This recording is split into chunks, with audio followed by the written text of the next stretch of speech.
Okay. Welcome back, everybody. You got Will and I, man, here from the Block Runner, and today we're going to talk about: have you ever wanted to swap a token cross chain? Yeah. We got a Yeah. We solution can. for you. Well, potentially. Like we stumbled on some centralized shitty solutions that I very much Well, I hate. mean, Binance, Coinbase, all that stuff, right?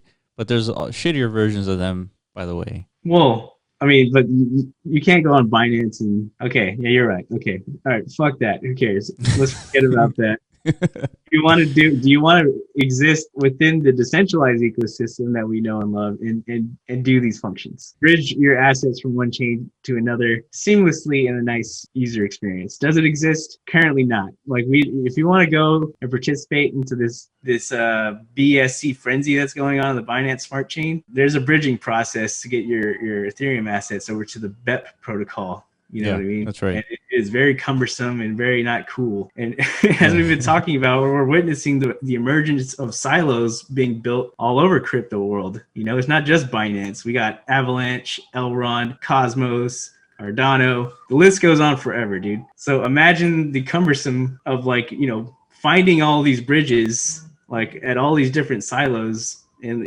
one by one having to Yeah, go and through we that we just process. went through that exercise, and it was extremely painful. Yeah, dude, I'm already like dying. Like, I hate it, man. But I mean, it's growing pains. It's to be expected. so, So what's so the solution to this problem? hold on. So let's give some perspective as to why Anyswap, why we're talking about Anyswap. So let's take a look at some of the counterparts to it right now that are dealing with swapping, right? So we have Uniswap, which is almost a $9 billion market cap Yeah, total beast. If you're following our channel, we've been covering this one since, like, since the drop. before we even had a token. Yeah. Yeah. And So then, so we have layer two options, right? We have ZK Swap, which is 657 million market cap. yeah, it's rapidly growing in awareness because, I mean, there's a clear dilemma to Uniswap. As awesome and innovative as it was and groundbreaking of a platform protocol, You got to be swapping at least $1,000 worth every single time to make it to worth make it. it viable, right? Make it Yeah. make sense because of the fee. So naturally, the market is now, like, gravitate or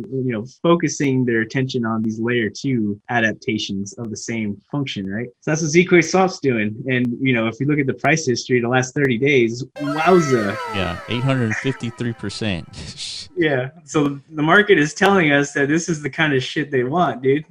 Yeah. They're looking for more scalable trading activity, so that's where we are currently. So I And then guess, the last option is Quick Swap. So Quick Swap right now is at $195 with fully diluted market cap. That would be $195 million. yeah, if you don't know what that is, this is basically the same thing but leveraging Matic, right? Yep, that's Or right. now Polygon. That's right. But another at layer two, and the other one was using ZK Swap. So there's a clear distinction here that these layer two options are layer two, but within Ethereum. Anyswap is a cross-chain swapping tool. So you can swap between Bitcoin and Ethereum, Phantom and Bitcoin, basically, leverage the ability to swap any token that you want. Without having to, venture out of the chain ecosystems that you're kind of comfortable with, like venturing into new territory and trying to onboard yourself into those protocols. It's always daunting, right? Like, it's a new user experience every time. You're Yeah. trying to limit that, like you've been talking about. Like, that's one of the main issues with DeFi and on the Ethereum ecosystem, that everything is so fragmented. And now we're fragmenting ourselves even more because now we're siloing all these different DeFi ecosystems on different chains. It's just like a clusterfuck, dude. It's a nightmare for, like, the average everyday user, who doesn't want to do all this studying.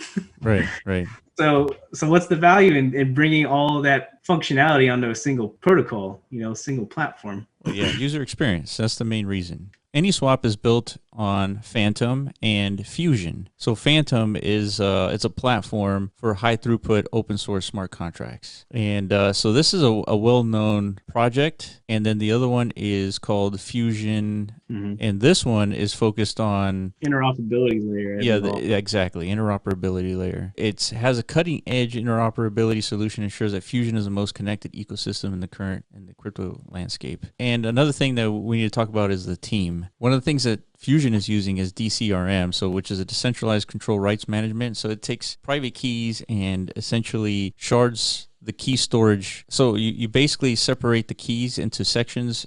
which is called sharding, and it uses a multi-signature scheme where you have a bunch of nodes sign transactions in order to complete an entire transaction. So now a single signature is not enough to perform a transaction here. So there's that level of security. Okay, so that's pretty much why they're leveraging this. So it's for security. So is this? I'm wondering because if you go deep into their docs, like Anyswap states that this is one of their keystone features, I guess, like one of the most important aspects of it. Yeah, so I'm wondering, like, obviously there's tons of DEXs out there. How do they manage this dilemma? I guess, like, is this even a problem? You know what I mean? So you're saying private key is really never exposed when you're interacting with any other DEX, right? So, yeah, so it's never exposed. Like when you're signing a transaction on Uniswap to perform a swap, you're just using your private key that's not being exposed and signing and using it to sign a transaction and broadcasting that signature to Uniswap, or to the Ethereum virtual network to actually propagate that transaction through to the nodes. Once it's signed, the private key is never exposed, and that's the value of cryptography, is that you can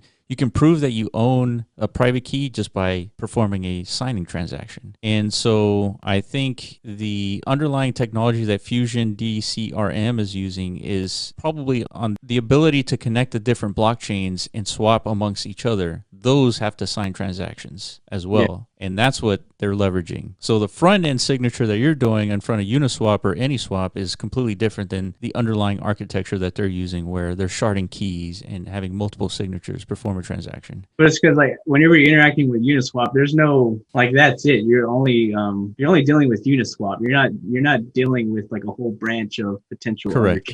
Right? Like, so that's why this is needed. Correct. There's a lot of connections and interconnections here. A lot more communication with outside, entities. So you need these gatekeepers, I guess, to kind of like automate the that's right verification process. Otherwise, dude, that would be another cumbersome. Yeah, for sure.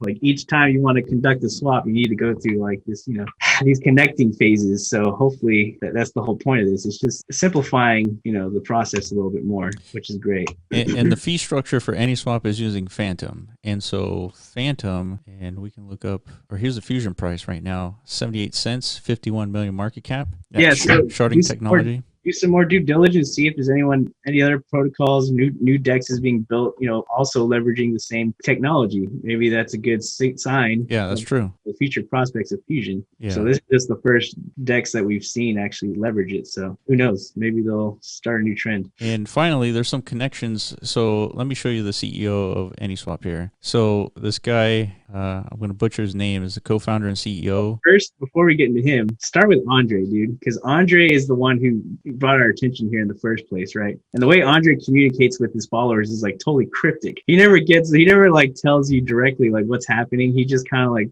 posts like pictures and like some kind of like weird fucking tweet.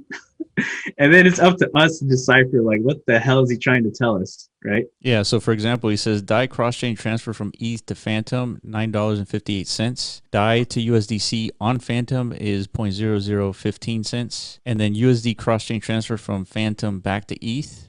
So we're going from ETH to Phantom and then Phantom back to ETH, 0.00046 cents. So total cost is $10, less than 3 minutes. And then he's got some images of like, the actual process and, an interface. But he doesn't tag anything. He doesn't, we don't really know what he's talking about. Yeah, so we spent like a good 2 hours like deciphering like what the hell was happening here, and ultimately we found the CEO of Anyswap. So there's a couple references. So he retweets Andre here, and he says, amazing, Anyswap bridge cross-chain Ethereum and Phantom, referencing Andre's tweet. There was an earlier tweet right here where Andre is talking about cross-chain transfers on February 4th, and then Zhao Jun, he says, great, let's make Anyswap better together at Andre. Yeah, so maybe this tweet that happened about 3 weeks ago, maybe this is Andre's like first exposure to the Anyswap, and he's kind of like tweeting his experience. His experience and like his excitement, maybe. Yeah, I mean, he says any asset cross-chain between Bitcoin, Ethereum, Binance Smart Chain, Phantom, and Solana, don't worry, it gets better. And then he has a bunch of images here. So I mean,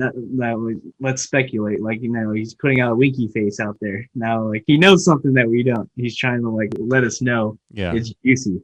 The speculation now is that Andre has his hand in this project some way, just because like he continues to tweet about it over and over. Like every day, there's like a new Anyswap related tweet. And if you don't know who Andre is, he's the Yearn ecosystem founder. So that's the reason why we're talking about him. We're giving him so much clout to be like, well, why should we care what this guy's tweeting, right? But he has a history in this space. He's one of the DeFi titans. He's one of the big DeFi figureheads. So his tagline is that he tests in production. So it used to be. Yeah, it used to be. Got rid of that one. Yeah.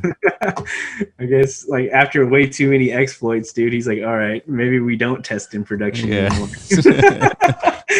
That's another thing is he's notorious for. Like, he rolls out so many protocols and so rapidly. He doesn't do his like, diligence and like making sure they're secure, right? And because of that, he exposes them to, bad actors, and it happens multiple times. But regardless, he still produces like a lot of the innovation in this space. So anytime he's got his hands in somebody's pot, like you want to pay attention to it, So that's literally what led us to Anyswap right here. But like we pointed out at the start of this, we know there's clear issues with decentralized exchanges. We know where the crypto space is headed. It's a multi-chain world. It's not a one-chain governs all. It's a connected chain experience. The obvious path is like, how do we connect to all these other chains seamlessly? So I think Anyswap, as far as we know, is like one of the first entrants into that arena, and it's super low valuation currently. 72 million. Yeah, and just to go back to compare, we got a 72 million market cap for Anyswap, and then of course Uniswap is at 9 billion. ZK which is just focused on Ethereum, is 657 million. So that's basically a 10x for Anyswap. And basically just because of the layer 2 advantage these new protocols have, right? Like they're not executing anything different than Uniswap does. It's just a little cheaper. Just a little cheaper. A lot cheaper. And then we have QuickSwap, which is on Matic at 200 million. So that's 2.5x right there. But another good tidbit to take into account, if you go back to Anyswap's Twitter feed like a week or so ago, they kind of announced that they're stepping into the layer 2 arena themselves, which is a big deal. We will deliver an L2 platform and support direct liquidity pairs, ETH and BTC, later this month. It says we will deliver a layer 2 platform. So I don't know.